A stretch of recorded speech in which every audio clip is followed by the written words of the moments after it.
président Bourguiba retourne à la situation en Tunisie en annulant les augmentations du prix du pain. Aussitôt, manifestation de liesse populaire à Tunis et dans toutes les villes du pays. L'affaire d'Elf Aquitaine et des avions renifleurs, le président Pinet explique pour Antenne 2 son rôle dans l'affaire et son intervention en faveur du projet. Les suites du conflit Talbot, manifestation de l'opposition et de plusieurs syndicats à Poissy, manifestation de la CGT à Paris.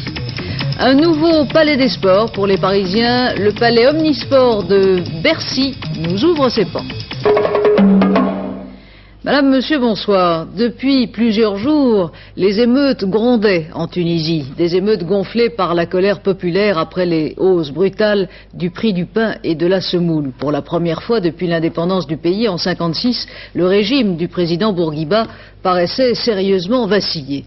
Aujourd'hui, c'est une foule en liesse qui s'est répandue dans les rues à Tunis.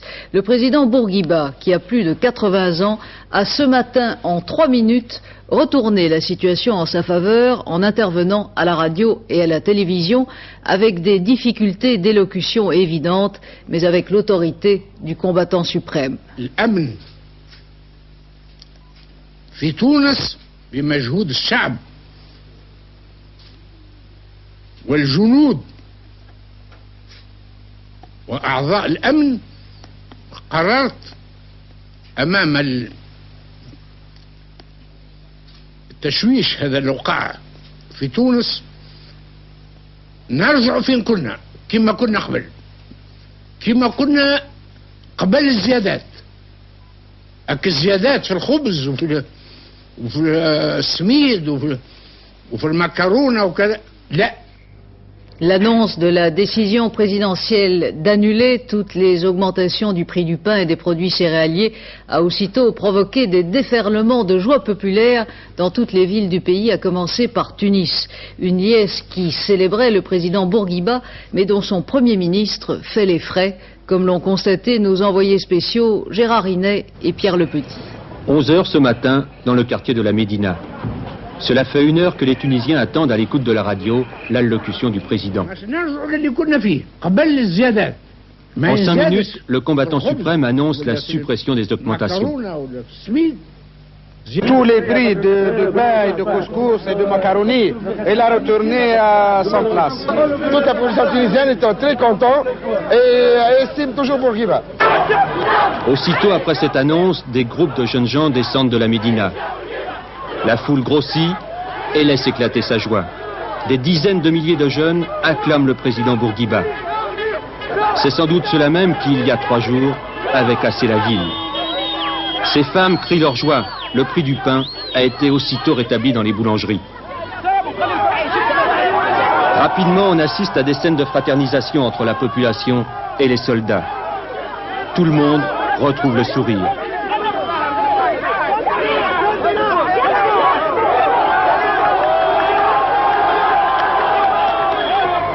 C'est ces mêmes soldats qui leur faisaient si peur 1 heure plus tôt.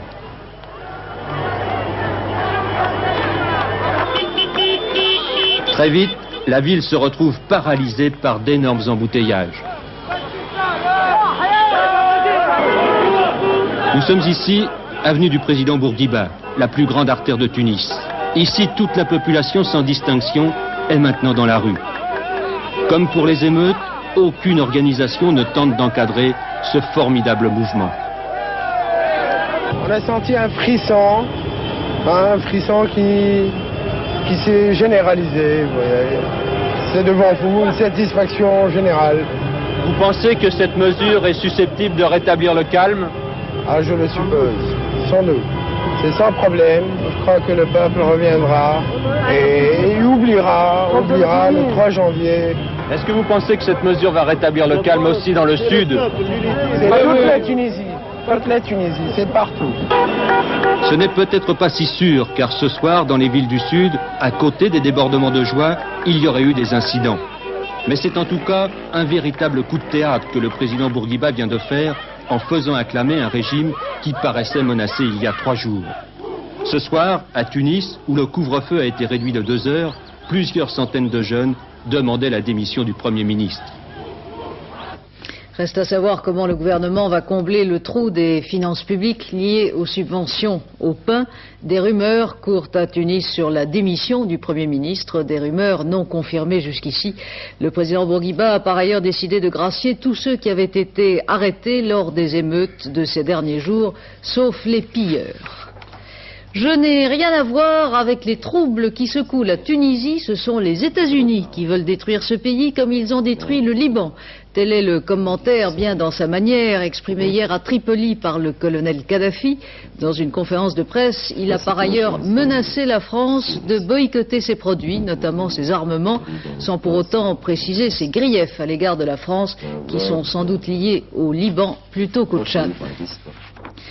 On le soupçonne d'avoir beaucoup travaillé dans le passé pour le compte du colonel Kadhafi et d'autres. C'est en tout cas bien lui qui a signé l'une des revendications des attentats de la Saint-Sylvestre en France. Lui, le fameux Carlos, le terroriste le plus recherché du monde, dont les experts français et allemands ont reconnu l'écriture et les empreintes sur le message qui avait été adressé il y a quelques jours au bureau de l'agence France-Presse à Berlin.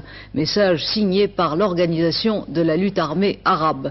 D'après les services ouest-allemands, Carlos séjournerait en ce moment à Berlin-Est. En France, les séquelles du conflit Talbot et des dramatiques événements d'hier à l'usine de Poissy continuent d'empoisonner le climat social, sinon politique. L'usine est restée fermée aujourd'hui, tandis que les cadres de Talbot ont travaillé à évaluer les dégâts matériels qui seraient de 18 millions de francs. La CGT et la CFDT continuent de se bagarrer à coups de communiqués et de déclarations. La CGT a organisé une manifestation de solidarité avec les grévistes cet après-midi à Paris, tandis que plusieurs milliers de personnes ont répondu à Poissy à l'appel de l'opposition, de la CSL, de Force ouvrière et des autonomes. Geneviève Moll et Alain Doubeski. Talbot à Poissy, c'est les 3/4 de la taxe professionnelle. Si l'usine ferme, la ville meurt et tout le bassin d'emploi de la Seine est touché. C'est ce qu'ont voulu dire, parfois avec violence, une quarantaine d'élus de l'opposition, la CSL, Force ouvrière, les autonomes, les commerçants, mais également des hommes dont on a peu parlé au cours de ce conflit, les sous-traitants de l'automobile. Depuis environ un an, les perturbations permanentes et les agitations qui ont lieu dans les usines automobiles, notamment à Poissy, nous privent de notre travail. Et d'ailleurs, pour ne rien vous cacher, actuellement, nous ne savons pas où nous y allons, parce qu'on ne sait pas comment nous allons travailler la semaine prochaine, par exemple.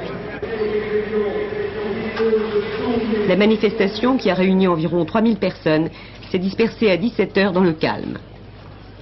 C'est dans le calme également qu'a débuté vers 17h30, place de la Nation à Paris, la manifestation organisée par la CGT. Son but, je cite, faire échec aux provocations de la direction Peugeot. Slogan le plus entendu, Talbot vivra. Cette manifestation a rassemblé 2 à 3000 personnes, parmi elles de nombreux immigrés. M. Krasuki a redemandé ce soir que les travailleurs Talbot soient consultés par référendum et il a surtout attaqué la CFDT. Les travailleurs peuvent mesurer les conséquences d'attitudes irresponsables et de surenchères qui ont favorisé l'opération d'hier. Ces accusations visaient la CFDT qui les avait rejetées par avance au cours de notre journal de 13 h. Qui est en cause aujourd'hui, c'est le problème de l'emploi. Et comment voulez-vous que l'on accepte dans notre société aujourd'hui que l'on considère comme normal qu'il y ait des mutations technologiques et des mutations économiques et que l'on considère que ce soit un progrès global pour la société et que cela ne se traduise pas par un progrès pour les hommes et pour les femmes et que cela se traduise par le chômage? Alors nous disons non. Nous sommes une organisation responsable et nous refuserons en ce qui nous concerne d'être une organisation godillot au service d'un gouvernement ou d'un ministre, quel qu'il soit. Le risque chez Talbot, c'était et c'est toujours la fermeture, a déclaré ce soir à la mairie de Lille le Premier ministre. Pierre Mauroy a évoqué à propos d'autres secteurs comme les charbonnages, la sidérurgie et les chantiers navals, les difficultés de concilier l'emploi et la mutation industrielle. Le même thème avait fait l'objet ce matin à Matignon d'un comité interministériel auquel ont participé 12 ministres. Le président Mitterrand, de son côté, a reçu cet après-midi le président du CNPF, Yvon Gattaz. Monsieur Gattaz a fait part au chef de l'État, je le cite, de l'inquiétude et du mécontentement des chefs d'entreprise, inquiétude provoquée selon lui par les promesses non tenues sur la liberté des prix et l'allègement des charges des entreprises. Les agriculteurs bretons, producteurs de porc, manifestent une nouvelle fois leur colère à Quimper en occupant depuis hier soir la direction départementale de l'agriculture. Ils ont manifesté aujourd'hui leur inquiétude face à la concurrence communautaire. Le dollar n'en finit pas de grimper sur toutes les places financières malgré les interventions des banques centrales. La devise américaine a battu aujourd'hui un nouveau record en cotant 8 francs 56 à Paris. Le franc, mais surtout le Deutschmark en font surtout les frais. Le yen japonais, lui aussi, s'affirme comme une monnaie refuge dans cette spirale de spéculation internationale. Un grand groupe doit savoir reconnaître ses échecs. C'est en ces termes que le président de la société Elf Aquitaine rompt le silence qu'il observait depuis le début de l'affaire des avions renifleurs, en tout cas à l'intention du personnel de la société. Dans une lettre d'information interne, Michel Pecker prend la défense de ses prédécesseurs en affirmant que l'importance de l'enjeu dans le cadre général des aléas et des difficultés de la recherche pétrolière justifiait qu'Elf Aquitaine s'intéresse au procédé des avions renifleurs. Ce procédé, l'un de ses deux inventeurs, l'italien Aldo Bonassoli, continue d'en défendre les mérites. Il a tenté d'en convaincre aujourd'hui Jacques Violet, qui a rencontré cet homme pour le moins inventif et qui continue de jouer au savant. Vintimille en Italie, à 5 km de la frontière française. Une inscription sur une plaque de sonnette, Aldo Bonassoli, professeur en physique nucléaire. Une villa au soleil qu'habite l'inventeur technique de l'avion renifleur. Pourtant, contre toute attente, cette villa est en location. L'inventeur n'a pas fait fortune dans cette affaire et c'est avec les plus grandes difficultés financières qu'il a réinstallé dans la cave de cette villa son nouveau laboratoire scientifique.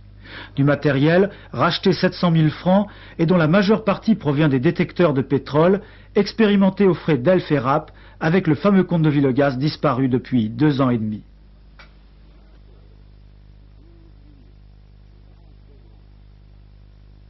Moi, je ne vends rien. Moi, je fais voir tout le système en principe, que dans le principe, vous pouvez faire toutes les applications que vous voulez. Chercher le pétrole, chercher l'eau, chercher n'importe quoi. Moi, j'ai l'intention de faire un grand exposé en France. Si les Français ils sont d'accord de l'acheter. Si les Français ne sont pas d'accord de l'acheter, alors je le proposerai à l'Italie. Quelle était la technique employée dans toutes les expériences? Ouh là là, monsieur, attention, entrons pas dans le secret, parce que là, je ne peux pas divulguer les secrets. Hein. Qui était votre employeur réellement? Ah, monsieur de Villegas. C'était votre seul employeur? Oui. Et quel rapport vous aviez avec lui? Des bons rapports. Et quel rapport aviez-vous avec les techniciens français? Des bons rapports. Mais je n'avais pas la possibilité d'avoir beaucoup de contacts.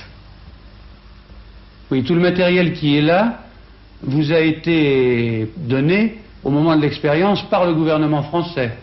Oh non, mais c'est une société française. Une société française, oui. Je ne sais pas s'il est dans le gouvernement, s'ils savent le gouvernement que j'ai ça, ou Elf, ils savent que j'ai des appareils comme ça. Est-ce que vous avez le sentiment de vous être fait posséder par M. Villegas? Non, je n'ai pas le sentiment de ça. Je pense que le moment il m'a fait faire ça, il y avait des autres intentions, lui, qui ne m'a pas expliqué. Pour un salaire de 8 000 francs par mois, Aldo Bonassoli a travaillé 5 ans dans ce château appartenant au comte de Villegas et situé en Belgique. L'inventeur couchait dans une chambre de bonne, sous les combles, juste à côté de son laboratoire de recherche. 15 mètres carrés, le point de départ d'une affaire qui a permis à Villegas et ses amis de facturer 500 millions de francs à Elf et Rapp pour la mise au point des avions renifleurs dans ce hangar. Comment Aldo Bonassoli et son mentor, le Belge Alain de Villegas, qui lui continue de se terrer, comment ces deux hommes ont-ils pu convaincre de leur sérieux un groupe pétrolier majeur comme Elf Aquitaine et les dirigeants du pays? Pour le comprendre, au-delà de la gravité de la crise pétrolière qui hantait l'Occident dans les années 75, il faut dénouer le jeu des influences et des recommandations diverses qui ont permis au projet de prendre corps. C'est le président Antoine Pinet, on le sait, qui a convaincu le président Giscard d'Estaing de recevoir sur ce dossier le président d'Elf Aquitaine de l'époque, Pierre Guillaumat, qui lui était déjà convaincu de ses mérites. Pour la première fois, le président Pinet a accepté de s'expliquer longuement sur son rôle en recevant ce matin Daniel Brem. Je ne porte aucun jugement sur Bonassoli que je n'ai pas assez vu ni fréquenté, mais j'ai l'impression que Villegas est une sorte d'illuminé, une sorte de passionné qui s'est imaginé avoir trouvé quelque chose de sensationnel qui allait révolutionner le monde, et il n'avait qu'une idée, c'est de ne pas se faire déposséder de ses biens. Et j'ai l'impression que c'est un pauvre type qui doit, on me dit, être dans la misère, et je le crois, parce qu'il n'a pas l'ombre il ne sait pas ce que c'est que l'argent, il n'a pas l'ombre d'une idée de s'enrichir. Alors, plusieurs journaux suggèrent que vous apparteniez à une sorte d'académie internationale européenne anticommuniste, mêlée à plusieurs groupes financiers, dont Maître Violet était un des animateurs. Qu'en est-il?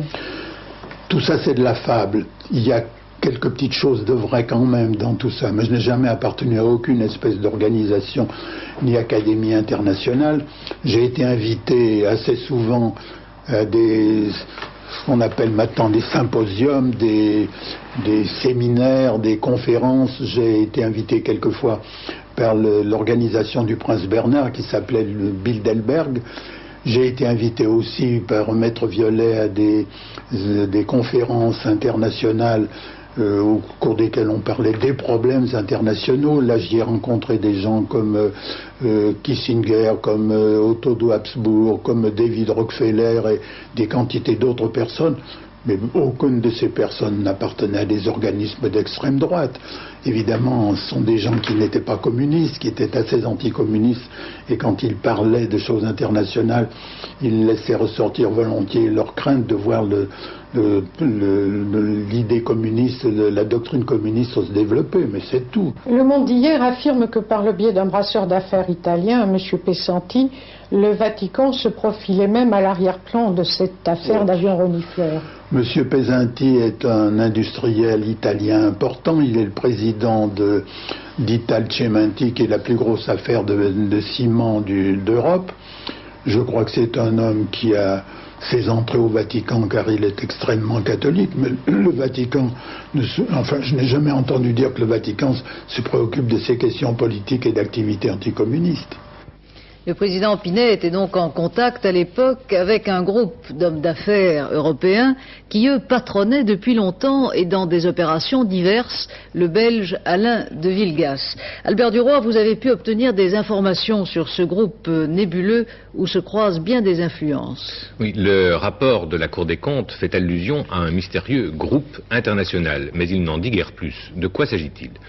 Ni d'une société au sens juridique du terme, ni d'une société secrète, ni même d'une association en bonne et due forme, mais d'un espèce de réseau de personnalités qui partagent souvent les mêmes idées, ultra-conservatrices, et surtout qui échangent leurs informations et mettent en commun leur influence pour que chacun puisse en tirer profit. Profit financier lorsqu'il s'agit d'arracher un contrat, profit politique lorsqu'il s'agit de placer un ami. Ce réseau, c'est un peu comme un iceberg, la partie visible est infime. On y trouve notamment l'avocat français Jean Violet, qui établit le contact avec Antoine Pinet, l'ancien ministre espagnol des Affaires étrangères, López Rodo, membre influent de l'Opus Dei, l'archiduc Otto de Habsbourg, un important homme d'affaires belge, le banquier suisse Philippe Devecq, dont la banque, l'UBS, sert de pivot financier à tout le monde, un dominicain français, le père Dubois, aujourd'hui décédé, l'entrepreneur italien Carlo Pesenti, qui maintient le contact avec la fameuse banque Ambrosiano et avec le Vatican, et notamment avec un homme qui a bien failli devenir pape en 1978, le cardinal Giuseppe Benelli, archevêque de Florence, lui aussi décédé. Au fur et à mesure que l'on tire chacun de ces fils, d'autres noms apparaissent. Les connexions sont infinies et l'importance du réseau montre bien que l'affaire des avions renifleurs est une petite affaire entre beaucoup d'autres et que sa mise à jour n'est qu'un petit accroc dans un système tout à fait hermétique. Faut-il préciser devant cette nébuleuse que l'on a bien peu de chances de retrouver la trace des 500 millions de francs disparus. Arrestation spectaculaire ce matin en Sicile. Le vice-président socialiste de la région a été arrêté pour activité criminelle liée à la mafia. La mafia qui, malgré les coups de boutoir opérés récemment par les autorités italiennes, continue de frapper. Jean-Claude Darigo. Cet homme, un journaliste de 58 ans, est mort jeudi soir à Palerme, exécuté par des tueurs de la mafia, l'honorable société comme on l'appelle. 2 balles dans la nuque, pour lui faire payer à la fois sa participation à un débat télévisé consacré à la mafia et une pièce écrite par lui, L'ultime violence, une diatribe sans pitié contre le milieu sicilien. Giuseppe Fava, c'est le nom du journaliste, s'était également signalé durant ces derniers mois par des analyses fouillées sur les ramifications de l'honorable société et sa modernisation, ajoutant que des personnalités italiennes importantes faisaient partie de la mafia, ainsi que des hommes politiques. Coïncidence ou conséquence des révélations du journaliste assassiné, le vice-président socialiste de la région Sicile a été arrêté avec 11 personnes pour activités criminelles liées aux mafiosi, des activités qui s'étendraient à Rome et à Milan, avec extension vers l'affaire de la loge P2. Par ailleurs, les policiers italiens ont découvert dans le cœur historique de Catane des chambres de torture à l'intérieur desquelles étaient exécutés les mafiosi condamnés pour trahison ou imprudence. Dans des caches s'accumulait tout un arsenal d'armes diverses, un laboratoire de transformation de drogue et des kilos de stupéfiants, la prise la plus importante depuis 3 ans en Italie du Sud. 8 kilos d'héroïne saisis à Paris ces jours derniers, 7 trafiquants arrêtés, tous d'origine asiatique. La brigade des stupéfiants vient ainsi de démanteler un nouveau réseau de la filière chinoise de la drogue. Un brigadier chef intègre un commissaire marron et un homme d'affaires soucieux de protéger ses boîtes de nuit. Sur dénonciation de son subordonné, le commissaire de police du quartier des Champs-Élysées à Paris a été inculpé de corruption et le propriétaire des boîtes de nuit qu'il protégeait contre des pots de vin a été lui aussi inculpé pour corruption active de fonctionnaires. On ne connaît pas encore leurs prénoms, ils sont 4 garçons, 4 petits Australiens, et ce sont les premiers quadruplés éprouvettes. Lucie Soboul. Les médecins australiens avaient implanté au moins 4 ovules, fécondés en éprouvettes, pour que le couple stérile ait la chance d'avoir au moins un enfant. Le résultat a dépassé les espérances, la famille se retrouve aujourd'hui avec 4 garçons, bien portants, pesant entre 1,7 kg et 2 kg. Belle victoire de la surveillance de la grossesse. Les bébés sont à peine prématurés, ils sont nés 2 semaines seulement avant le terme. Cette équipe australienne était déjà très connue pour ses nombreux succès de bébés éprouvettes. À elle seule, elle en a mis au monde plus de 50. Cette naissance exceptionnelle de quadruplés est-elle un exploit de plus à son actif, ou est-elle la rançon d'une thérapeutique trop poussée? On est en droit de se poser la question. Le seul exploit, c'est d'avoir mené une grossesse de quadruplé si proche du terme. En fait, pour la fécondation in vitro, ça ne représente pas un succès. Ça représente plutôt un risque que l'on cherche à éviter. C'est donc un exploit qui, je pense, va rester isolé, car si nous replaçons actuellement plusieurs embryons, dans le but d'obtenir plus facilement une grossesse, voire des grossesses gémellaires, nous connaissons en tant qu'obstétriciens le risque que représentent des grossesses multiples. Vous savez qu'il y a un risque très important de prématurité, de conséquences donc qui peuvent être graves pour les enfants, et donc nous allons chercher à faire une grossesse, 2 grossesses parfois, mais nous arrêter là. Combien d'ovules implantez-vous en général, ici par exemple? Bien ici, nous nous sommes fixés une ligne de conduite, nous réimplantons jusqu'à 3 embryons. Nous ne dépassons pas 3 embryons justement pour éviter les risques obstétricaux que constitue une grossesse multiple. Et avec 3 embryons, nous avons plus facilement, il est vrai, une grossesse qui se développe et parfois 2. En tout cas, bonne chance aux petits Australiens et à leurs parents. Hier soir, on annonçait leur abandon. Aujourd'hui, ils gagnent l'étape. Jackie X et Claude Brasseur sont à nouveau en piste dans le rallye Paris-Dakar. Dominique Leglou. La Porsche numéro 175 arrêtée dans les gorges d'Arak au kilomètre 70 de la spéciale d'hier. Faisceau électrique grillé, déclare Jackie X. Irréparable, ajoutera même Roland Kussmoll, l'ingénieur allemand de l'usine Porsche. Tout le monde est alors persuadé de l'abandon du vainqueur de l'édition 83. L'ingénieur repart même vers la tête de la course pour éventuellement porter secours à l'autre équipage Porsche mieux placé, Medge Lemoine numéro 176. Près d'1 heure plus tard passe alors le camion d'assistance piloté par Thierry Revanchon. 2 mécaniciens allemands s'installent et effectuent une réparation sommaire. Mais une réparation qui tient et permet à X de rallier Taman Rasset à la 211e place sur 214 concurrents classés. C'est le premier miracle. Cette nuit, les mécaniciens ont travaillé jusqu'au petit jour. X et Brasseur sont repartis vers Iférouane avec plus de 4 heures de retard sur l'équipage de tech Gabro-Gabet sur Range Rover. Deuxième miracle, cet après-midi, ils ont emporté la spéciale de 270 km Taman Rasset Inaouza. Baroud d'honneur ou flambée d'espoir, nous en saurons plus demain soir. En attendant, coup double pour Porsche, puisque René Metsch prend la tête du classement général. Les pronostics de Pierrette Bresse pour le tiercé de demain à Vincennes: le 20, le 13, le 3, le 14, le 7, le 18, le 19 et le 17. Dans moins d'un mois, le 3 février exactement, une grande épreuve cycliste aura à nouveau lieu à Paris. Les 6 jours inaugureront officiellement le Palais des Sports de Bercy. Mais déjà ce soir, Alain Bondu va pour nous, en avant-première, ouvrir la piste et Roger Zabel est sur place. Un moment presque historique que nous allons vivre en direct sur Antenne 2 avec Alain Bondu, 2 fois champion du monde de poursuite sur piste. Alain Bondu qui va faire le premier tour de piste, les premiers tours de piste pourrait-on dire, sur ce vélodrome de Bercy. Alain est équipé d'un petit micro, il va pouvoir nous commenter en direct ses premières sensations sur cette nouvelle piste. Vous êtes prêt Alain? Ok. Alors on y va, c'est parti. Donc dès le départ, je suis obligé de rouler sur cette bande bleu ciel qu'on appelle la Côte d'Azur, puisque ma vitesse n'est pas assez importante pour pouvoir adhérer à la pente de ce vélodrome. À première vue, le bois rend très bien, c'est-à-dire que la piste me paraît très rapide. Je n'ai pas trop à forcer pour pouvoir prendre un peu de vitesse. Là, je suis à la ligne des sprinters.